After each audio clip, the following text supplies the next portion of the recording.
Cake বানানো? ও please! আমি তো ভাবছিলাম এটা হবে পিস অফ কেক, কিন্তু রিয়েলিটি একদম একটা sweet disaster. So hi friends, আমি পিহু। আমি আজকে তোমাদের সাথে শেয়ার করবো আমার ফার্স্ট টাইম কেক বানানোর এক্সপিরিয়েন্স। ফার্স্ট টাইম আমি যখন কেক বানাতে বসেছিলাম, অনেস্টলি ভেবেছিলাম এটা হবে একেবারে ইজি। এক গাদা ময়দা, একটু চিনি, দুটো ডিম আর একটা ওভেন, ব্যাস cake ready. But reality, batter তো না, যেন সিমেন্ট। আর ওভেন প্রিহিট করার কথা তো ভুলেই গিয়েছিলাম। কেক বানাতে গিয়ে বুঝলাম বেকিং মানে শুধু রেসিপি না, এটা একটা পুরো রোলার কোস্টার রাইড, যেখানে প্যানিক আর হাসির কোনো অভাব নেই। ফাইনালি যখন কেক বার করলাম, দেখতে ছিল একদম নিউ টাইপ অফ আর্ট, কিন্তু তাতেও মজা ছিল 100%, because imperfection has its own sweetness.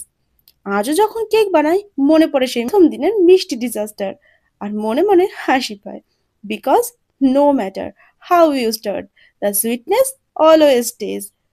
First cake perfect না হোক, ফার্স্ট মেমোরি প্রাইসলেস হবেই। বাই।